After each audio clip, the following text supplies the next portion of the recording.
ऐसी बात बताई गई जो आप लोगों को पता ही नहीं, और वही बात बताने के लिए आज मैं आपके बीच में आया हूं। सबसे पहले तो आप इस बिजनेस में आते क्यों हैं इसे समझ जाइए। इस पूरी धरती पर भगवान की इच्छा के बगैर पत्ता भी नहीं हिलता, अल्लाह ताला की इच्छा के बगैर पत्ता भी नहीं हिलता। क्या मेरी बात से आप सहमत हैं? अच्छा, सहमत कब है? ओके, सहमत नहीं है मेरी बात से। भगवान अल्लाह ताला वाहे गुरु की इच्छा के बगैर इस धरती का पत्ता भी नहीं हिलता, पत्ता भी। क्या मेरी बात से सहमत हैं? जब भी बोले सहमत हैं तो बोलो ऐसे, सहमत हैं। क्या बोलेंगे? नहीं। तो इस धरती भगवान की इच्छा के बगैर पत्ता भी नहीं हिल सकता। तो प्रश्न यह है, क्या आज आप अपनी इच्छा से आए? तो आंसर है नो। कई लोगों की इच्छा थी आने की, लेकिन वो नहीं आ पाए क्योंकि भगवान नहीं चाहता था कि आज वो यहां आए। आप आए, इसका मतलब गॉड ये चाहता था कि आज आप जाएं। अगर ये गॉड रोकना चाहता था तो इसकी शक्ति अपरंपार है और वो आपको रोक देता। कैसे रोक देता? कोई ना कोई तरीका बनाता। जैसे तुम टाई पहन के जो ही घर से बाहर निकलते तभी तुम्हारा पड़ोसी टपक जाता और तुम्हें वहां रुकना पड़ता। हेलो, इतने दिन से बारिश आ रही थी, आज बाढ़ आ जाती, रास्ते बंद हो जाते, तुम्हें रुकना पड़ता। ये अल्लाह ताला चाहता था तो जीवन में कुछ भी कर सकता था, लेकिन आज उसने ऐसा कुछ नहीं किया। पता क्यों? द गॉड प्लानिंग, ये भगवान की इच्छा, इसलिए उसने आज ऐसा कुछ नहीं किया। अब मैं कैसे आया बिजनेस में? देखिए, आप में से कोई भी आदमी मुझे इनवाइट करता ना तो मैं जाता ही, गारंटी के साथ, क्योंकि इगोस्टिक आदमी था, अच्छी खासी इनकम कमाता था और मैं कहता था ये मुझे क्या समझाएगा, इसका जीवन खुद का ही फर्नीचर है तो मेरा क्या ठीक करेगा। मैं एहसास कहता, लेकिन भगवान को भी पता था कि मुकेश कोठारी हल्का पत्ता नहीं है, ये हर किसी से तो हिलेगा ही नहीं। तो भगवान ने पहले मेरे बॉस के दिमाग में आरसीएम का अभियान डाला। भगवान ने पहले किसके दिमाग में डाला? बॉस के दिमाग में। और बॉस सबसे पहले मेरे पास आया। That is a God planning another. क्योंकि कंपनी में 1500 कर्मचारी थे और बॉस सबका था, वो जिसको भी कहता उसे आरसीएम करना पड़ता। लेकिन पता नहीं भगवान ने उसके दिमाग में मेरा ही नाम क्यों डाला, और वो शनिवार के दिन मेरे पास आया। बोले आज भी तो शनिवार है, और बजाओ ताली एक बार, ये तो बिल्कुल राशि मिल गई आपकी और मेरी। शनिवार के दिन मैं अपने काम को खत्म कर रहा था, लगभग यही समय था, एग्जैक्ट यही समय, लंच का समय चल रहा था, और मेरा बॉस मेरे पास आता है और धीरे से कहता है, भाई एक हेल्प चाहिए। अब तक वो हमेशा ऑर्डर देने के लिए आता था, लेकिन पहली बार मेरे बॉस ने मुझे कहा हेल्प चाहिए। मैं सीट से खड़ा हो गया, मैंने कहा यस सर बताइए। तो बॉस ने धीरे से कहा कि जो 17,000 सैलरी मिलती है ना, इससे परवड़ता नहीं, इच्छाएं पूरी नहीं होती। मुझे लग रहा है कि मुझे साइड बाय साइड कुछ बिजनेस कर लेना चाहिए। पिछले महीने मेरे पुराने दोस्त आए थे, उन्होंने मुझे बिना पूंजी का कारोबार समझाया। मुझे मोटा मोटी समझ में आ गया कि रिस्क नहीं है, कर लेना चाहिए। फिर मेरे मन में आया कि यार मेरे फैमिली में तो किसी के पास बिजनेस का कोई आइडिया ही नहीं है या कोई अनुभव ही नहीं है, तो अनुभवी आदमी से पूछना चाहिए। तभी मुझे तेरा नाम याद आया कि तू तो बचपन से ही बिजनेस करता आ रहा है, तो जरूर तू एकदम आइडिया वाला आदमी होगा। इसलिए भाई तेरी हेल्प चाहिए। सुबह 10 बजे मेरे घर पर आना पड़ेगा, क्योंकि वही लोग वापस 10 बजे आ रहे हैं, क्योंकि मैंने उनको कह दिया कि जब तक मेरा भाई मुकेश कोठारी मुझे यस नहीं करेगा तब तक मैं नहीं करूंगा। That type of invitation. अगर वो मुझे बिजनेस के लिए बुलाता तो शायद मैं जाता ही नहीं, क्योंकि मैं अपने आप को बड़ा बिजनेसमैन पहले ही समझता था। लेकिन उसने एज ए एडवाइजर मुझे बुलाया और मैं पहली मीटिंग में टाई पहन के गया। यहाँ पर एक भी आदमी है जो पहली मीटिंग में टाई पहन कर आया हो? मैं पहली अपनी मीटिंग में टाई पहन के गया, क्योंकि मुझे एडवाइजर जैसा दिखना था। कि यार बॉस को एडवाइस देनी है, तो मैं आके आगे वाली सीट पर बैठ गया। 10-15 लोग पहले ही बैठे थे, सब शांति से बैठे थे। तभी 4 कार्टून हॉल में घुसे। कार्टून इसलिए बोल रहा हूं, राजस्थान में अगस्त का महीना, टेम्परेचर 48 डिग्री सेल्सियस, पसीना तर तर कर रहा, और ये आदमी 3 पीस सूट पहनकर आ गए। ये जब सूट पहनकर अंदर घुसे तो मैं बड़ा कंफ्यूज हो गया। मैंने कहा ये किस प्रदेश के आदमी हैं, इनको गर्मी में सर्दी लग क्यों गई? मैं टेंशन में आ गया। मैंने दिमाग से पूछा इनको क्यों सर्दी लग रही है, इसने सूट क्यों पहना? तो दिमाग ने कहा माइंड योर बिजनेस, ये सूट पहने की पजामा, तुझे क्या लेना देना, जिस काम के लिए आया वो कर। हमारा दिमाग बीच बीच में ऐसे एडवाइस करता है। ये सुनो, जब दो लड़ रहे होते हैं तो हम क्या कहते हैं, बाढ़ में जाए। ये दोनों लड़ रहे हैं, मेरा क्या लेना देना, चुप साइड में से निकल। तो मेरे दिमाग ने मुझे कहा तू क्यों फालतू में परेशान हो रहा है, एडवाइस देने आया, एडवाइस देके जा। ये सूट पहने की पजामा तुझे लेना देना क्या है? और अल्टीमेट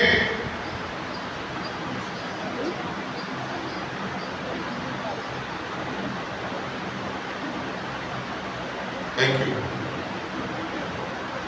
उनके भाई साहब के लिए ताली बजाओ यार, क्या याद रहेगा। बैठ जाओ भैया, विनोद भैया बैठ जाओ आप। Thank you.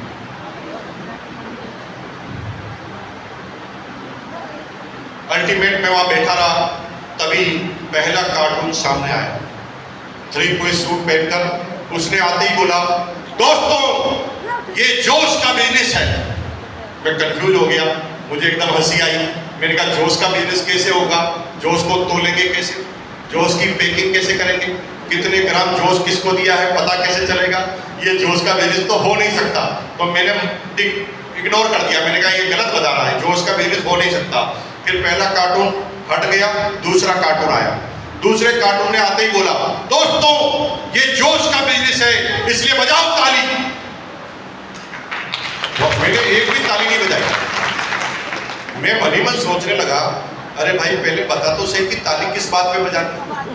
अभी तूने मीटिंग चालू ही नहीं की है, एक शब्द बोला ही नहीं, उससे पहले कह रहा ताली बजा। मैंने कसम खा ली कि ताली नहीं बजाऊंगा। यहाँ पर भी जो ताली नहीं बजा रहा है मुझे मेरा भाई नजर आ रहा है। तुम भी ताली नहीं बजा रहे, हम भी ताली नहीं बजा रहे। अब बिना ताली बजाए यहाँ आ गए तो तुम भी बिना ताली बजाए आ सकते हो यहाँ। तो मैंने भी कोई ताली वाली नहीं बजाई, फिर भी आ गया ना मैं यहाँ। फिर तीसरा कार्टून आया, बक बक बक बक। चौथा कार्टून आया, बक बक बक बक। साला 1 घंटे तक इतना सिर खाया, मुझे एक लाइन भी समझ में नहीं आई कि करना क्या। मीटिंग खत्म हो गई, मैं तुरंत भाग गया क्योंकि मुझे डर लगा। मुझे लगा कि बॉस मेरे से पूछेगा करूं कि नहीं करूं। साला मुझे ही पता नहीं चला कि क्या बता रहे हैं, तो मैं बॉस को राय कैसे दूं। तो मैं डर गया और मैं वहां से भाग गया। मेरी पहली मीटिंग खत्म हो गई। अगले दिन मैं ऑफिस गया तो बॉस मेरे पास आया, उसे पूछना था करूं कि नहीं करूं, लेकिन उसने ऐसा पूछा नहीं। उसने सीधा ही पूछा कैसा लगा। आप भी नए आदमी हैं, तुम बाहर जाओ तो सही, तुम्हें से भी यही पूछेंगे कैसा लगा। तो मेरे बॉस ने मेरे से पूछा कैसा लगा। मैंने थोड़ा दिमाग लगाया, मैंने कहा भाई समय तो खराब हो ही चुका है, जा तो मैं चुका ही हूं, अब इसको नाराज करके मुझे फायदा क्या मिल जाएगा अगर मैं बोल दूंगा मजा नहीं आया। तो मैंने कहा चलो यार अब इसको खुशी कर देते। तो उसने कहा कैसा लगा। मैंने कहा बॉस वेरी गुड, बहुत मजा आया, खूब सीखने का अवसर प्राप्त हुआ, thank you once again. Boss को ऐसा बोल दिया। और ऐसा हम झूठ बोलते हैं, हमारी बहनें तो सबसे ज्यादा झूठ बोलती हैं। ये हमारी, आप थोड़ा एक बात बताओ मेरी बहनों कि आपकी एक सहेली है जो एक नई साड़ी लेकर आई है रॉयल ब्लू कलर की। वो साड़ी पहनकर आई है, साड़ी से उसकी बिल्कुल मैचिंग नहीं बैठ रही है। साड़ी पहनकर वो ऐसे लग रही है जैसे डायन आई है, डायन। लेकिन वो तुम्हारे पास साड़ी पहनकर आती है और कहती है कैसी लग रही हूं, सच बताना क्या बोलती। कितनी ऐसी लेडीज है जिन्होंने बोला डायन दिख रही है, डायन। कोई बोला अभी तक नहीं। आप क्या सोचते हैं, साड़ी इसकी, पैसा इसका, पहन ये रही है, डायन ये लग रही है, मैं क्यों बुरा बनूं।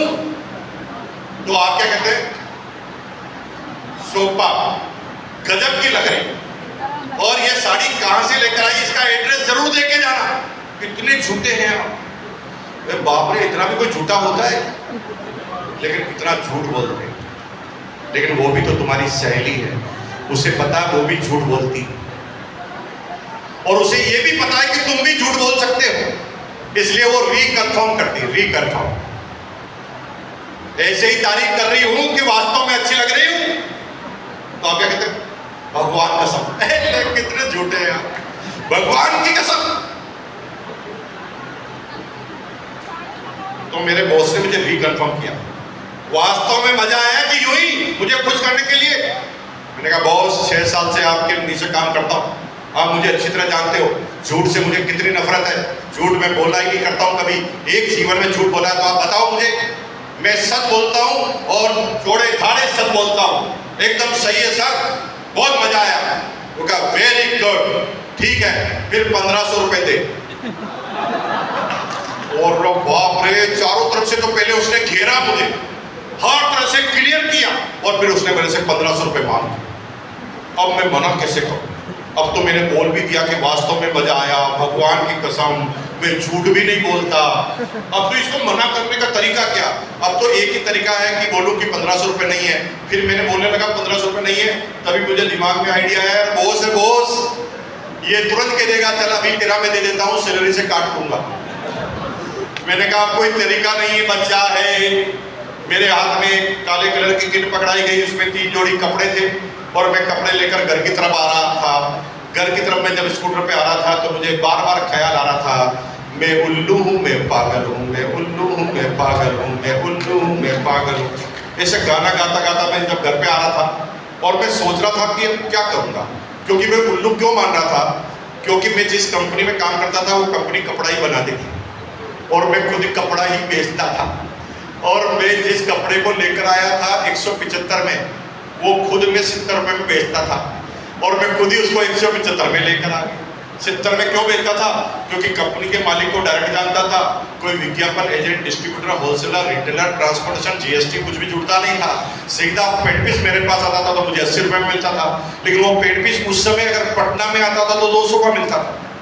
लेकिन हर आदमी अपने हिसाब से कैलकुलेशन करता है कि ये तो 70 का ही है ना, मुझे 175 में क्यों मिल गया। अल्टीमेट किट तो ले ली, लेकिन मैं सोच रहा था कि घर कैसे जाऊंगा, क्योंकि मेरी बीवी मुझे पहले ही भोला समझती थी, और बार बार डायलॉग में बोलती थी कि तुम बड़े भोले हो, तुम्हें कोई भी उल्लू बना देता है, तुम बड़े पागल हो। हमारे देश की सारी महिलाएं अपने पति को भोला समझती है। मेरी बहनों, तुम्हारा पति भोला नहीं, गुंडा है, गुंडा। तुम्हें पता ही नहीं तुम्हारा पति कितना बड़ा गुंडा है। लेकिन सारी औरतें अपने पति को भोला समझती हैं, और सारे पति अपनी पत्नी को पागल समझते हैं। चाहे वो पूर्णिया की कलेक्टर बन जाए तो भी उसका पति क्या कहता, पागल, इतना सा पता नहीं। हिंदुस्तान में तलाक क्यों नहीं होते? क्योंकि दोनों गेम खेलते हैं, भोला भोला भोला, पागल पागल पागल, भोला भोला भोला, पागल पागल, दोनों एक दूसरे को भोला पागल बोलते रहते हैं, और जीवन चलता रहता है आगे से आगे। अब पत्नी, मेरी प्रॉब्लम ये थी कि पत्नी मुझे पहले ही भोला समझती थी कि तुम उल्लू बन के आ जाते हो, कोई भी तुम्हें उल्लू बना देता है, ठग लेता है, किसी को भी पैसे दे के आ जाते हो, कोई तुम्हें उधार देता है तो वापस देता नहीं, पहले डायलॉग बोलती थी। अब मैंने कहा ये किट लेके जाऊंगा तो ये छोड़ेगी नहीं, तो मैंने डिसाइड किया कि मैं किट लेके ही नहीं जाऊंगा। मैंने क्या किया, घर के बाहर एक वेंटिलेटर था, उस पर किट को फेंक दिया। मैंने कहा जब जरूरत होगी तब निकाल लेंगे। लेकिन जब मैंने फेंका तो किसने फेंकते हुए देख लिया, किट लेकर वो भाग गया। मेरी किट पहली मेरे पास ही नहीं आई, फिर भी मैं यहाँ आकर भाषण दे रहा हूँ, this is the God planning. ये गॉड की अगर प्लानिंग है ना, तो तुम 1000 बार बचने की कोशिश करो, तुम घूम फिर कर वहीं पर आओगे जहां पर आपका भगवान अल्लाह ताला तुम्हें लेकर आना चाहता है। अल्टीमेट मैंने किट ले ली, फिर सोचा चलो ठीक ही हुआ, जो होता है अच्छे के लिए होता है। जब हम बहुत ज्यादा ठगा जाते हैं तो अपने दिल को तसल्ली देने के लिए यही बोलते हैं, क्या बोलते हैं, भगवान और अल्लाह जो चाहता है ठीक ही करता है, जो हुआ अच्छे के लिए ही हुआ है। किट ले ली, चलो एक बार किट ले ली, भगवान ये मेरा बॉस बार बार परेशान नहीं करेगा, किट ले लो, क्योंकि मैंने तो ले ली, अब दूसरों का नंबर है। मैं भोला था, मुझे पता ही नहीं था किट लेने से काम खत्म नहीं होता, किट लेने से काम शुरू होता है, ये मुझे पता नहीं था। अब पता नहीं कौन सा प्रेम जाग गया, जब तक मैंने किट नहीं ली थी तब तक बॉस 7 दिन में एक बार मेरे पास आता था, लेकिन जब से मैंने किट ले ली तब से बॉस मेरे पास रोज आने लगा। पता नहीं इतना प्यार इस किट में क्यों था। अब मेरा बॉस रोज मेरे पास आता लंच में और मुझे मोटिवेट करता, मुकेश तुमने ये किट ली है, ये छोटी मोटी किट नहीं है, इससे जीवन के सारे सपने पूरे हो सकते हैं।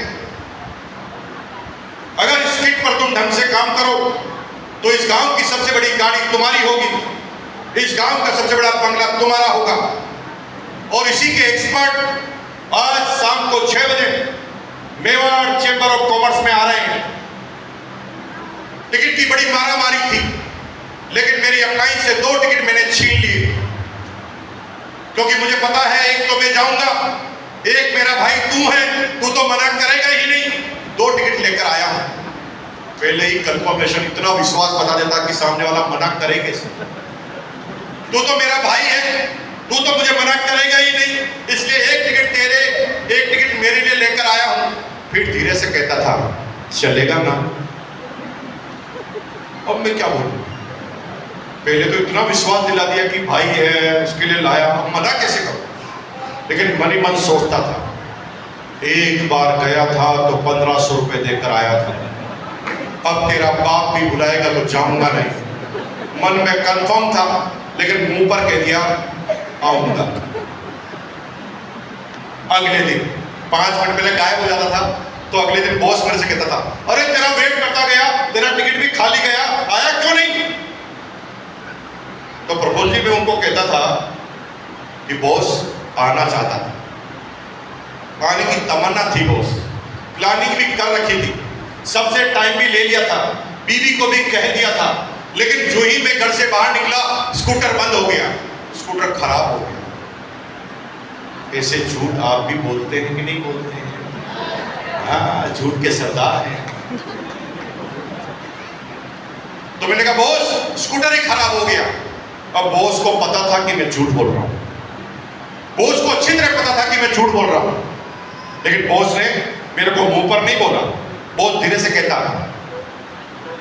स्कूटर क्या हुआ, स्कूटर को ज्यादा प्रॉब्लम तो नहीं आई, पिछले महीने मेरे स्कूटर का इंजन सीज हो गया था, 3000 रुपए लग गए थे। चल किस्मत वाला है, कब मैं छूट गया। अब देख इसमें तो तेरी गलती ही क्या है, तू तो आने के लिए निकल चुका था ना भाई, अब स्कूटर खराब नहीं होता तो आ ही जाता ना भाई, अब इसमें कोई तेरी गलती नहीं।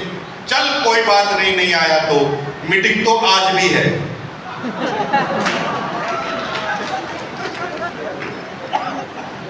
आज तो आएगा, यस सर। अगले दिन जाता ही नहीं था। बॉस अरे क्यों नहीं आया यार, आज क्या हुआ। तो क्या बॉस मैं आने वाला था, लेकिन बीवी की तबीयत खराब हो गई। भाभी जी को क्या हुआ, भाभी जी को ज्यादा प्रॉब्लम तो नहीं है, तेरा भाई जिंदा है अभी तक, 12 बजे भी अगर डॉक्टर को बुलाना हो तो मुझे फोन करना, तेरा भाई डॉक्टर को वहां घर पर लेकर आएगा। लेकिन भाई आज एक बात है यार, दिल गदगद हो गया, मतलब तेरे को आई लव यू कहने की इच्छा है। ऐसे आदमी होने चाहिए जो अपने पति पत्नी का इतना ध्यान रखे। भाई सैल्यूट करने का मन करता है, आई लव यू यार, कितना अच्छा आदमी है, वेरी गुड डिसीजन। नहीं आया तो ये बहुत अच्छा निर्णय है, मीटिंग तो आज भी है। आज यस सर, यस सर। क्यों नहीं आया सर, मेरी तबीयत खराब हो गई। तेरी क्या हुआ तुझे। पहला सुख निरोगी काया, दूसरा सुख घर में माया। जब खुद की तबीयत खराब हो तो कभी नहीं आना चाहिए, वेरी गुड डिसीजन, मीटिंग तो आज भी। ओ भैया मैं तो पागल हो गया, अब मुझे सपने में बॉस ही नजर आता था। मैंने इतने बहाने बना लिए कि बिहार बहाने में मेरी पीएचडी बन गई थी, इतने बहाने। मेरा पड़ोसी था ही नहीं, मैंने उसको भी मार दिया। चाचा जी कभी पैदा ही नहीं हुए, उनको भी सल्टा दिया। इतने बहाने मैंने मारे 15 दिन तक। 15 दिन तक मैंने बॉस को घुमाता गया, और बॉस को अच्छी तरह पता था कि यह झूठ बोल रहा है। बॉस उस वक्त का इंतजार कर रहा था जब मेरे सारे हथियार फेल हो जाए और वो कभी आवेश में आकर अपने हथियार को खराब न करे। और आप करते हैं, कोई 3 बार मना करता तो उसको गालियां बक के आ जाते हैं, अपने आप को शाना समझता है, इतनी बार मना लिया अभी तक नहीं आया, और आप अपने हथियार को खराब करके आ जाते हैं। एक दिन तुम्हारा हथियार काम करेगा, तुम्हें हमारे हथियार की धार करते रहनी चाहिए। और आप बिल्कुल आराम से जब भी वो झूठ बोलता है तो आप उसे रेस्पेक्ट दीजिए और ऐसे बताइए कि जैसे आप एकदम सही कह रहे हैं। अल्टीमेट 15 दिन हो गए। 15 दिन बाद उसको लगा कि अब इसके हथियार खत्म हो चुके हैं। तो उस समय तक मेरे सपने में भी केवल बॉस ही आता था, है ना। मैं रात को जो ही सोता था बॉस कहता था मीटिंग में चलो, तो मैं कहता हूँ मर गया, तो बीवी कहती कौन मर गया, फिर पता चलता मैं तो नींद में हूँ। तो बॉस हेलो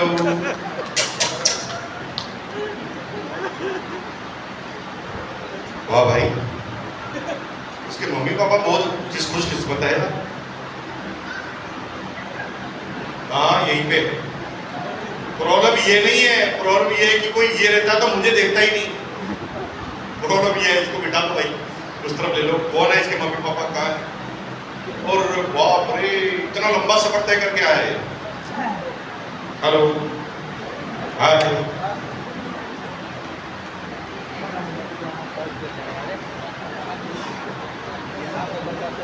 आइए आइए दादाजी। ये सुनने में इतने मशगूल हो गए कि इनका बच्चा कहाँ चला गया आपको पता ही नहीं। चलो बहुत बढ़िया, वेरी गुड, बहुत बहुत धन्यवाद। क्या बात कर रहा था आपसे? हाँ, तो बॉस बार बार बुलाता था, मैं जाता ही नहीं था। तो बॉस ने एक दिन मुझे कॉल किया 15 दिन बाद, लैंडलाइन पर, मोबाइल होता नहीं था उस जमाने में, लैंडलाइन में फोन किया। Good morning Mukesh. मैंने कहा गुड मॉर्निंग सर। अरे मुकेश तेरे घर के बाहर से निकलना हुआ, घर के बाहर कोई गाड़ी नहीं खड़ी थी, ड्राइंग रूम भी खाली था, आवाज भी नहीं आ रही, आज कोई मेहमान तो नहीं आया? मैंने कहा बॉस आज तो कोई मेहमान नहीं है। ओके ओके, तू सुबह स्कूटर पर दूध लेने जा रहा था, मतलब तेरा स्कूटर ठीक काम कर रहा है? मैंने कहा यस सर स्कूटर तो ठीक ही काम कर रहा है। ओके ओके, तो और तेरी बीवी दोनों जॉगिंग करते हुए गार्डन में दौड़ रहे थे, मतलब दोनों की तबीयत ठीक है? मैंने कहा यस सर दोनों की तबीयत ठीक है। आ जा।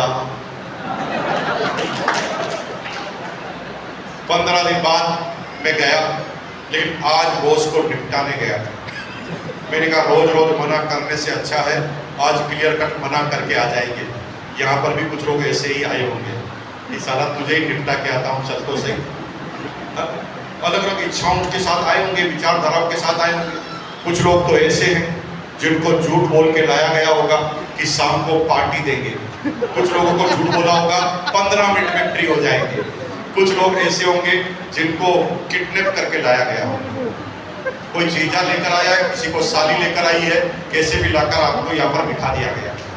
अब मैं भी गया 15 दिन बाद, that is counselling meeting. Counselling meeting थी, मैं जाकर बैठ गया। 15 मिनट बाद मेरा नंबर आया और मुझे मेरे बॉस ने बोला मुकेश तुम्हें 15 दिन हो गए, तुम कुछ करते क्यों नहीं? तो मैंने बॉस को कहा कि सर आपका हाथ दीजिए, मेरे सिर पर रखिए और कसम खाइए कि आज मैं जो भी कहूँगा उसका बुरा नहीं मानेंगे। तो बॉस ने कहा नहीं मानेंगे। मैंने कहा बॉस आप 2 जन्म भी और ले लो ना तो इस काम को मैं नहीं करूँगा। तो बॉस मुस्कुराया, उसने धीरे से कहा क्यों? मैंने कहा बॉस जब से आपने ये कपड़े का काम किया है मेरे सपने में केवल आप ही आप आते हो। मेरे सपने में आता है कि अब आप नौकरी छोड़ चुके हो, अब कार से आप साइकिल पर आ चुके हो, साइकिल पर आपने एक गांठ बांध रखी है कपड़े की और आप सब गली मोहल्ले में जाकर चिल्ला रहे हो कपड़े वाला आ गया, कपड़े ले लो, कपड़े कपड़े कपड़े। तो बॉस मुस्कुराया और किसने कहा ऐसा? मैंने कहा यस बॉस ऐसा सपना आया। तो बॉस कहता है पूछ तो सही मैंने क्यों किया? मैंने कहा सर पूछूं क्या? क्या पूछना है इसके अंदर? ये आपके लाइक बिजनेस ही नहीं, ये आपके स्टैंडर्ड और स्टेटस के हिसाब से बिजनेस ही नहीं बना। एक कंपनी का मैनेजर जिसके नीचे 1500 लोग काम करते हैं, जिसकी सेल 1.5 करोड़ मीटर सालाना है, वो आदमी ये 3 जोड़ी कपड़े मार्केट में बेचेगा, ये कोई आपका स्टेटस का बिजनेस है? और आपका नहीं है तो मेरा कैसे है? बॉस मैं इस काम को नहीं करूंगा। बॉस ने कहा फिर भी पूछ तो ले यार मैंने क्यों किया, ये तो मुझे भी पता जो तू कह रहा है। मैंने कहा पता है? यस। मैंने कहा फिर क्यों किया? तो मैं यही तो पूछ रहा हूँ, पूछ। तो मैंने उनको पूछा बताओ ना भाई, तो उन्होंने मुझे 2 कारण बताए और 2 कारण ऐसे थे कि मुकेश कोठारी आज इस बिजनेस में 25 साल से टिका हुआ है। लेकिन ये 2 कारण उन्होंने मुझे कब बताए, जब मैंने उन्हें कहा बताओ। आपको ये 2 कारण मैं क्यों नहीं बता रहा हूं, क्योंकि आप मेरे से पूछ ही नहीं रहे, तो आपको क्यों बताऊं। ओके, टोटल मैंने गिन लिए हैं 20 आदमी ऐसे हैं जो जानना चाहते हैं, तो आपको मीटिंग के बाद बताएंगे। सबका क्यों टाइम खराब करेगा ना। अब ये पीछे वाले पूछना नहीं चाह रहे, जबरदस्ती बताऊं क्या इनको? अच्छा, सभी चाहते हैं। okay.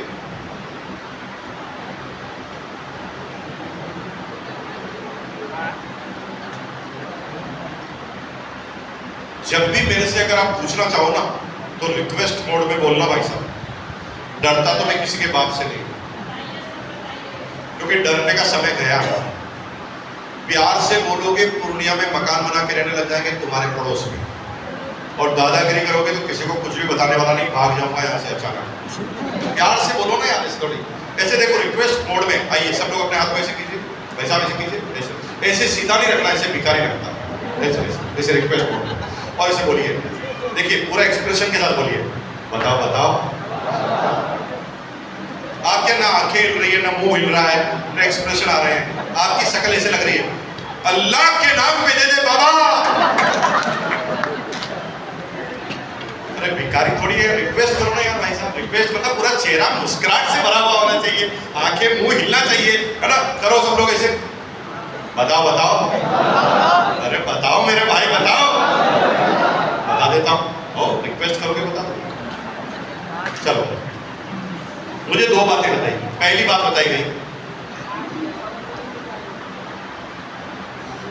दुनिया में अमीर बनने का एक ही रास्ता है, दूसरा बना ही नहीं। पहली बात मैंने कहा क्या? वो क्या दुनिया के 90% लोगों को पता ही नहीं है अमीर बनने का रास्ता क्या है। और जब रास्ता ही पता नहीं है तो कभी इधर घुसते, कभी उधर घुसते, कभी इधर घुसते, तब तक जीवन ही पूरा हो जाता है और फिर समय ही नहीं बचता अमीर बनने का। और आज एक रास्ता मैं बताता हूं अमीर बनने का। जानना चाहते हैं? अमीर बनने का एक ही रास्ता बना है, दूसरा बना नहीं।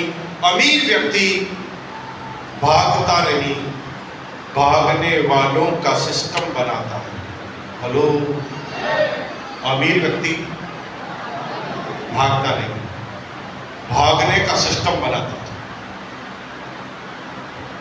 धनवान व्यक्ति और अमीर व्यक्ति में अंतर है।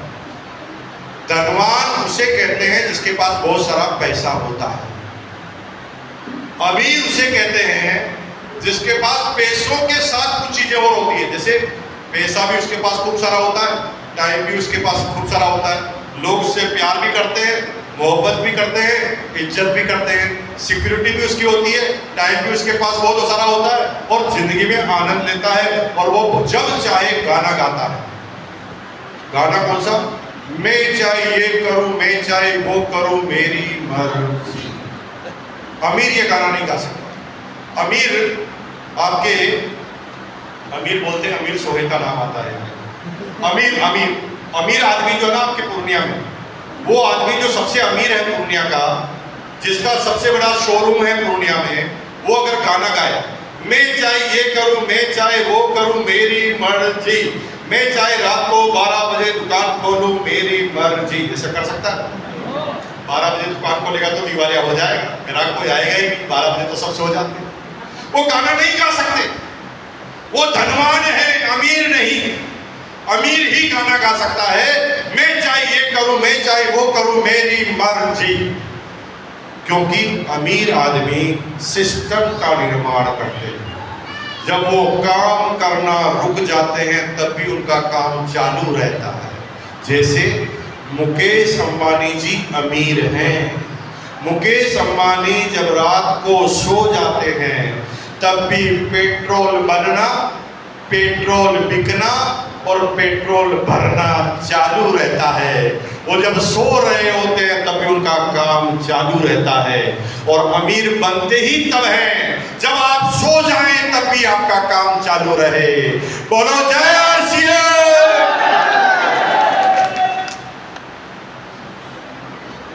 अब अमीर बनना है तो एक ही रास्ता है, दूसरा बना ही, सिस्टम को बनाना पड़ेगा। टेस्ला का मालिक, टोयोटा का मालिक जब रात को सो जाते हैं तो भी दुनिया की 110 कंट्री में गाड़ियां बनना, गाड़ियां बिकना चालू रहता है।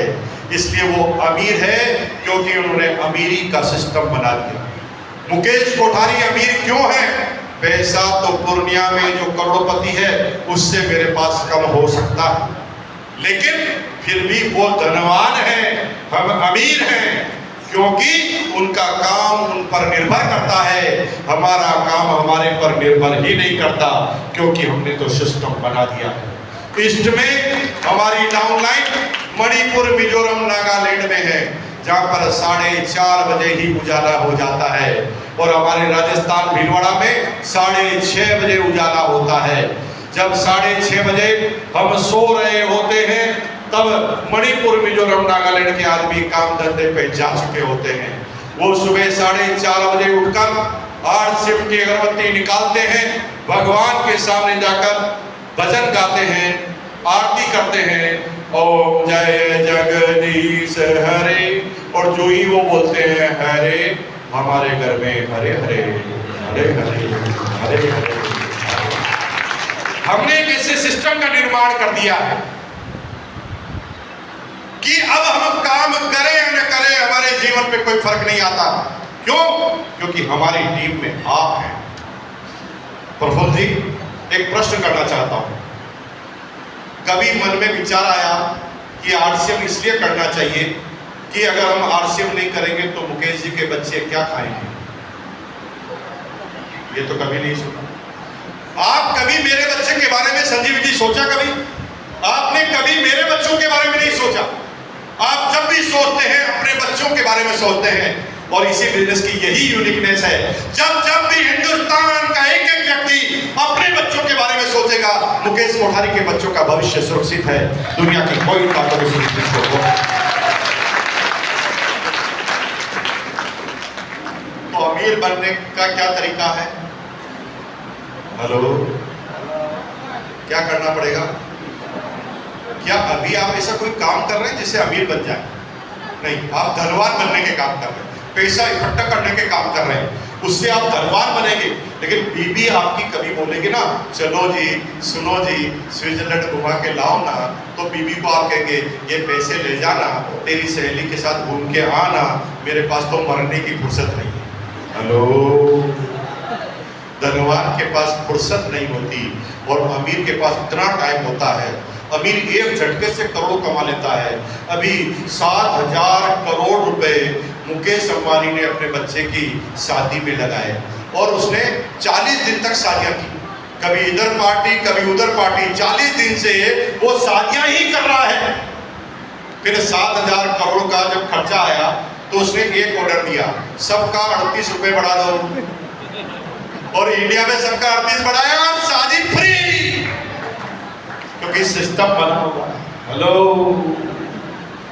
सिस्टम बनाना है तो मुकेश कोठारी आगे बात करेगा, नहीं तो सेमिनार समाप्त हुई, आप जा सकते हैं। कितने लोगों को सिस्टम बनाना है? दोनों हाथ खड़ा करो भाई, एक हाथ में, और एक बार मन से बोलो ये। धन्यवाद। मैंने कहा दूसरा कारण भी तो बताओ। जब मैंने उन्हें पूछा तो उन्होंने मुझे दूसरा तरीका भी बताया। अब ये दूसरा मैं आपको क्यों नहीं बता रहा हूं, आपको पता होगा क्योंकि, तो फिर हाथ करो, या सभी लोग करो, बैंक ऊपर वाले भी करो, यस यस, बोलो, बताओ बताओ। अरे दूसरा भी तो बताओ। बता देता हूं दूसरा। दूसरा नियम है कि आपके जीवन में अगर 10 रुपए भी आपकी जेब में आते हैं तो किस वजह से आते हैं आपको पता? आप सैलरी करो या नौकरी, वो पैसा आपकी जेब में सेल होने की वजह से आता है।